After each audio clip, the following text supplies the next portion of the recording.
हम जानते हैं कि अवेंजर्स डूम्सडे दिसंबर 2026 में रिलीज होगी, जहां इस मूवी का बड़ा हिस्सा ऑलरेडी शूट हो चुका है। स्क्रिप्ट में जितने भी पार्ट्स लिखे गए थे, उनके सीन्स लगभग पूरे फिल्म हो चुके हैं।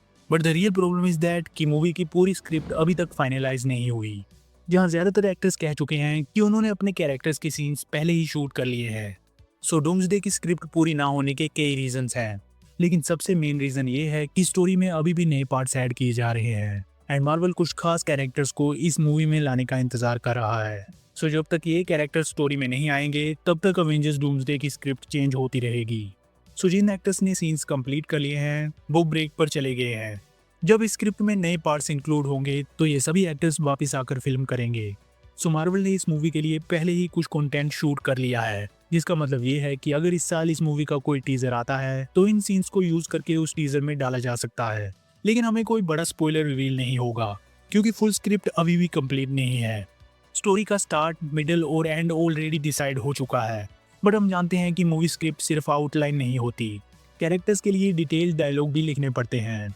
हमें पहले से पता है कि डूम्सडे की कहानी कहाँ कनेक्ट होती है और ये कैसे चलेगी, लेकिन हर कैरेक्टर के लिए अब भी स्पेसिफिक लाइंस लिखनी बाकी हैं, ताकि उन्हें सही तरीके से मूवी में ऐड किया जा सके। रिसेंटली ये सुनने में आया था कि स्टीव रोजर्स का इस मूवी में काफ़ी इंपॉर्टेंट पार्ट होगा। अवेंजर्स एंड गेम के एंड में दिखाया गया था कि स्टीव रोजर्स पैगी कार्टर के साथ अपने घर में रह रहा है। एंड अगर मार्वल स्टीव रोजर्स को इस मूवी में ला रहा है, तो इसको लाने के लिए उन्हें एक स्पेसिफिक रीज़न भी देना पड़ेगा। स्टीव रोजर्स या टोनी स्टार्क को फ्यूचर में लाने के लिए ज़रूरी नहीं कि वो अपनी टाइमलाइन से ही आएँ, लेकिन अगर कोई ऐसा इम्पॉसिबल मिशन है जो नए अवेंजर्स अकेले हैंडल नहीं कर सकते, तो वो ऐसा कर सकते हैं कि टोनी स्टार्क या स्टीव रोजर्स को फिर से अपनी टीम में शामिल करें। ऐसा हो सकता है कि इस फिल्म में हमें स्टीव का ओल्डर वर्जन और यंगर वर्जन दोनों देखने को मिले। एंड अगर स्टीव रोजर्स फिर से कैप्टन अमेरिका के रूप में आते हैं, तो टोनी स्टार्क के वापस आने के चांसेस भी बढ़ जाते हैं। दरअसल ऐसा सुनने में भी आया है कि Robert Downey junior doctor Doom के साथ साथ आयरन मैन के रोल में भी नजर आएंगे। अब ये कंफर्म नहीं है कि ये आयरन मैन ओरिजिनल टाइमलाइन वाला होगा या फिर किसी अल्टरनेट यूनिवर्स से आएगा। सो मूवी के पहले ग्रुप के एक्टर्स वो हैं जिन्होंने शुरू के सीन्स फिल्म किए हैं और अपना ज्यादातर काम फिनिश कर लिया है। So now Marvel second group के एक्टर्स की तरफ बढ़ेगा।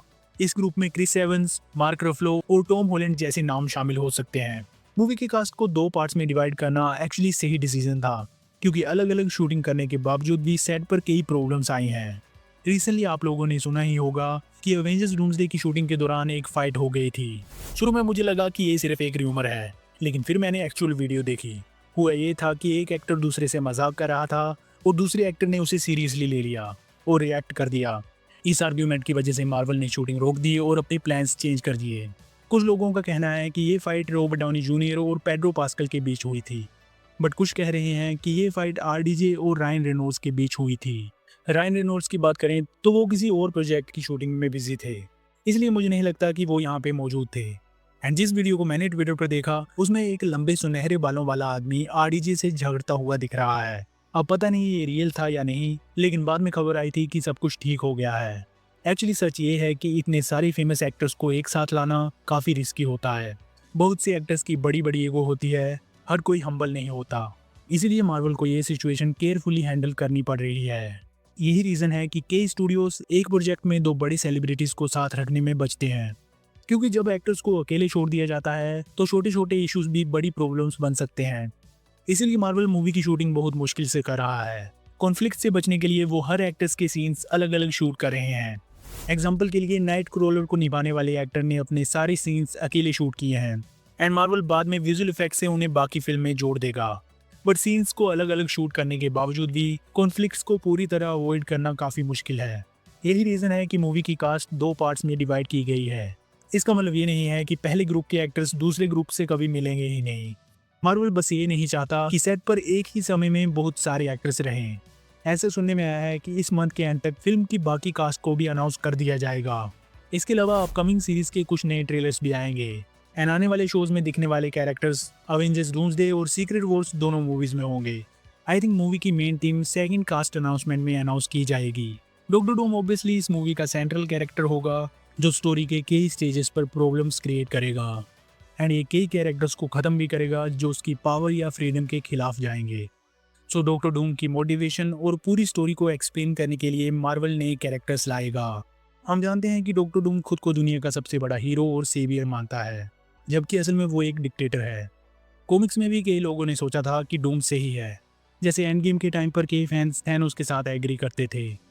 होकाई सीरीज में ये दिखाया भी गया था कि जनता का बड़ा हिस्सा थैनोस को सपोर्ट करता था। सो आई थिंक डॉक्टर डूम की स्टोरी आर्क को नेल करना जरूरी है, क्योंकि अगर मार्वल विलन की मोटिवेशन को पूरी तरह एक्सप्लेन नहीं कर पाया तो मूवी का बजट चाहे जितना भी बड़ा हो, स्टोरी मीनिंगलेस लगेगी। So what do you think? Doomsday के सेकंड कास्ट अनाउंसमेंट में कौन कौन से कैरेक्टर अनाउंस हो सकते हैं? Let me know in the comments. Avengers doomsday में डूम की टीम में काफ़ी बड़े बड़े नाम शामिल हो सकते हैं। इस पे मैंने इस वीडियो में ब्रीफली बात की है, तो इसे भी एक बार ज़रूर चेक कर लेना। और हाँ, ज़्यादा ज़्यादा प्लीज़ चैनल को सब्सक्राइब ज़रूर कर लो। I will see you in the next one. पसंद आया लाइक करो, पसंद नहीं आया तो टेस्ट